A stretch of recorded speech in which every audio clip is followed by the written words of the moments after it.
అలా Telugu Desam party Janasena BJP కావాల్సినట్టు అక్కడ పాచికలు పని అని చెప్పి మా పార్టీ కానీ జగన్మోహన్ రెడ్డి గారిది కానీ మాది కానీ అభిప్రాయం. అదేవిధంగా రేపు రాబోయే రోజుల్లో ఈ 6 నెలలు కూడా కొంత టైం ఇచ్చి చూద్దాము. ఆ తర్వాత చంద్రబాబు నాయుడు చెప్పినటువంటి దొంగ హామీలని ఎట్టి పరిస్థితుల్లోనూ నెరవేర్చలేడు. ఎందుకంటే ఇవాళ చూసాం సూపర్ 6 అని పెట్టాడు. ఆ సూపర్ 6లో 18 సంవత్సరాలు దాటినటువంటి ప్రతి మహిళకి 1500 పెన్షన్ ఇస్తా అన్నాడు. రేపు 1వ తారీఖు ఇస్తున్నాడా? దాని గురించి మాట్లాడట్లా. 3 గ్యాస్ సిలిండర్లు ఇస్తా అని చెప్పాడు. దాని గురించి మాట్లాడట్లా. బస్సుల గురించి మాట్లాడట్లా. అదేవిధంగా బీసీ కానీ ఎస్సీ కానీ ఎస్టీ కానీ వర్గాలకి 50 సంవత్సరాలు దాటిన వాళ్ళకి పెన్షన్ ఇస్తానని చెప్పాడు సూపర్ 6లో. దాని గురించి మాట్లాడట్లా. అది ఎప్పుడు ఇస్తాడో చెప్పట్లా. అదేవిధంగా ఇంకోటి 20 లక్షల మందికి నిరుద్యోగులకి ఉద్యోగాలు ఇప్పిస్తాను. ఉద్యోగాలు కనుక ఇప్పించలేకపోతే ఈ లోపు 3000 రూపాయలు నిరుద్యోగ వృత్తి కూడా ఇస్తానని చెప్పి సూపర్ 6లో పెట్టాడు. మొన్న తెలంగాణలో హరీష్ రావు గారు మాట్లాడుతూ చెబుతున్నాడు, చంద్రబాబు నాయుడు గారు చెప్పిన వాగ్దానాన్ని ఏమీ చెప్పాడు. 1000 రూపాయలు ఈయన పెంచింది. ఇప్పుడు వచ్చి 3000 ఆల్రెడీ ఇచ్చేది జగన్మోహన్ రెడ్డి గారు 3000 ఇస్తా అంటే ఈయన వచ్చి 1000 ఇచ్చాడు. మీరు అక్కడ 2000 ఇస్తా అంటే రేవంత్ రెడ్డి 4000 చేయాలి కాబట్టి అక్కడ ఇబ్బంది పడుతూ ఉంటాడు. ఇంకా ఈయన సూపర్ 6 అని చెప్పి ప్రతి మహిళకి 1500 రూపాయలు ఇస్తా అన్నాడు 18 సంవత్సరాలు దాటిన వాళ్ళకి. మరి ఆ వాగ్దానం ఎప్పుడు చేస్తాడు? రేపు 1వ తారీఖు ఇవ్వరా?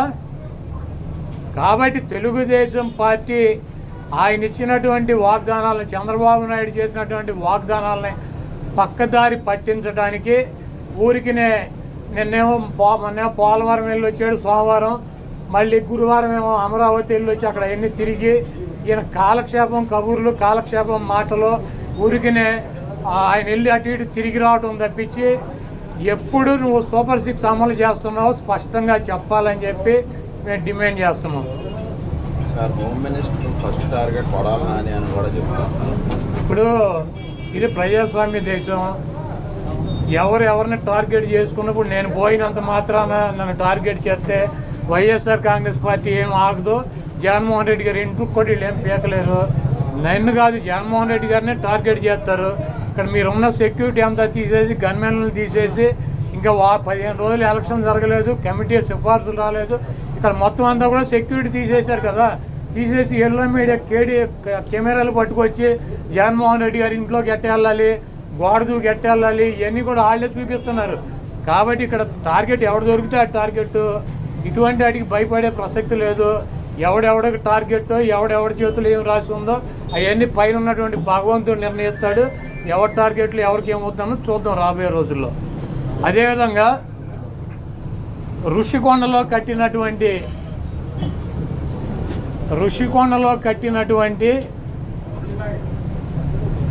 పర్యాటక కేంద్రంలో కట్టినటువంటి భవనాలనే ఈ సిగ్గు ఎగ్గు లేనటువంటి తెలుగుదేశం పార్టీ, ఈ సిగ్గు ఎగ్గు లేనటువంటి ఎల్లో మీడియా అది జగన్మోహన్ రెడ్డి గారి నివాసం అని చెప్పి చూపిస్తున్నారు 3 రోజుల నుంచి. వెళ్ళి జగన్మోహన్ రెడ్డి గారు అక్కడ నివాసం ఉన్నాడా? జగన్మోహన్ రెడ్డి గారు 2014 నుంచి 19 దాకా ప్రతిపక్ష నాయకుడిగా ఉన్నాడు. ఆయన కార్యాలయం లోటస్ పాండ్, ఇల్లు లోటస్ పాండ్. ఆయన లోటస్ పాండ్ హైదరాబాద్ నుంచే ప్రతిపక్ష నాయకుడికి ఉన్న 5 సంవత్సరాలు నడిపాడు. ముఖ్యమంత్రి అయిన తర్వాత 5 సంవత్సరాలు ఈ తాడేపల్లిలో ఉన్నటువంటి ఇల్లు, క్యాంప్ ఆఫీస్ ఇక్కడి నుంచే నడిపాడు ఆయన కార్యాలయాన్ని కానీ ఇంటిని కానీ. జగన్మోహన్ రెడ్డి గారి రక్తంలో లేదు. ప్రభుత్వం కట్టించినటువంటి ఇళ్లలో ఉండటం కానీ, ప్రభుత్వం కట్టించినటువంటి గెస్ట్ హౌస్లో ఉండేటువంటి కర్మ జగన్మోహన్ రెడ్డి గారికి పట్టల. జగన్మోహన్ రెడ్డి గారు వైజాగ్లో సొంత ఇల్లు కట్టుకున్నాక అక్కడ షిఫ్ట్ అవుతాడు. అంతేగాని టూరిజం ప్లేస్లో కట్టినటువంటి ఆ హౌస్లో జగన్మోహన్ రెడ్డి గారు వెళ్తాడని చెప్పి ఎవడు చెప్పాడు వీళ్ళకి, వెధవులకే? అది జగన్మోహన్ రెడ్డి గారి కోసం కట్టించుకున్నటువంటి ఇల్లు అని చెప్పి రకరకాలైనటువంటి కథనాలు రాస్తున్నారు. అది ఒక అంతర్జాతీయ రాజధానిగా తీర్చిదిద్దాలన్నదే వైఎస్ఆర్ కాంగ్రెస్ పార్టీ లక్ష్యం. దాన్ని రాజధాని చేయాలన్నదే ఆ రోజు నిర్ణయించుకున్నాం. కాబట్టి అక్కడ ఇంటర్నేషనల్ సెమినార్లు జరుగుతున్నాయి. అనేక మంది ఇంటర్నేషనల్ సంబంధించినటువంటి దేశ విదేశాల నుంచి అనేక మంది పారిశ్రామికవేత్తలు వస్తున్నారు. కనీసం వాళ్ళకి సౌకర్యం ఉండటానికి అవకాశం లేనటువంటి పరిస్థితి ఉంది. కాబట్టి ఉత్తరాంధ్రలో ఉద్దానంలో దాదాపు 700 కోట్ల రూపాయలు పెట్టి హాస్పిటల్ కట్టించారు కిడ్నీ పేషెంట్ల కోసం అని చెప్పి. అదేవిధంగా విజయనగరం కావచ్చు లేదా పార్వతీపురం కావచ్చు, ఉత్తరాంధ్రలోనే 650 కోట్ల రూపాయలు పెట్టి ఒక్కొక్క మెడికల్ కాలేజీ కట్టించారు.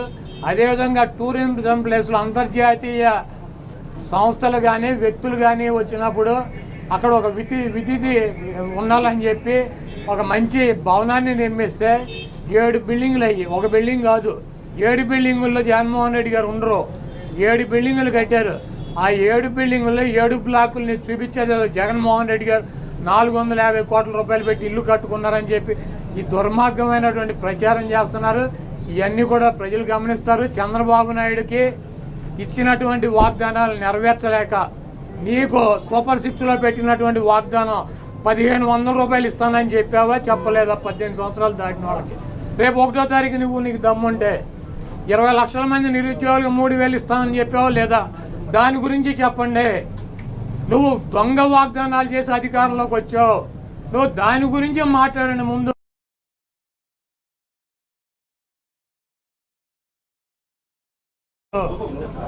వైఎస్ఆర్ కాంగ్రెస్ పార్టీ కార్యాలయంలో వైఎస్ఆర్ కాంగ్రెస్ పార్టీ అధ్యక్షులు శ్రీ జగన్మోహన్ రెడ్డి గారి ఆధ్వర్యంలో 175 నియోజకవర్గాల్లో పోటీ చేసినటువంటి అభ్యర్థులతో సమావేశం ఏర్పాటు చేయడం జరిగింది. ఈ సమావేశంలో జగన్మోహన్ రెడ్డి గారు కొన్ని నిర్ణయాలు తీసుకుని మనకి 1,33 లక్షల మంది ఓటు వేశారు.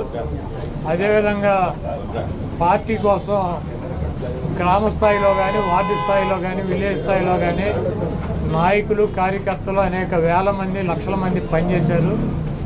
వాళ్ళందరినీ కూడా కాపాడుకోవాల్సినటువంటి బాధ్యత మనదే.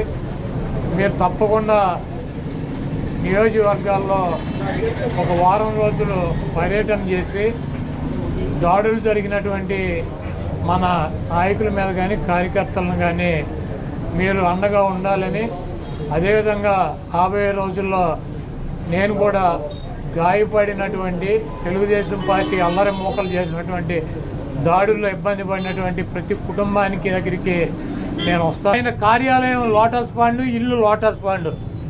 ఆయన లోటస్ పాండ్ హైదరాబాద్ నుంచే ప్రతిపక్ష నాయకుడికి ఉన్న 5 సంవత్సరాలు నడిపాడు. ముఖ్యమంత్రి అయిన తర్వాత 5 సంవత్సరాలు ఈ తాడేపల్లిలో ఉన్నటువంటి ఇల్లు, క్యాంప్ ఆఫీస్ ఇక్కడి నుంచే నడిపాడు. ఆయన కార్యాలయాన్ని కానీ, ఇంటిని కానీ. జగన్మోహన్ రెడ్డి గారి రక్తంలో లేదు. ప్రభుత్వం కట్టించినటువంటి ఇళ్లలో ఉండటం కానీ, ప్రభుత్వం కట్టించినటువంటి గెస్ట్ హౌస్లో ఉండేటువంటి కర్మ జగన్మోహన్ రెడ్డి గారికి పట్టల. జగన్మోహన్ రెడ్డి గారు వైజాగ్లో సొంత ఇల్లు కట్టుకున్నాక అక్కడ షిఫ్ట్ అవుతాడు. అంతేగాని టూరిజం ప్లేస్లో కట్టినటువంటి ఆ హౌస్లో జగన్మోహన్ రెడ్డి గారు వెళ్తాడని చెప్పి ఎవడు చెప్పాడు వీళ్ళకి, వెధవులకే?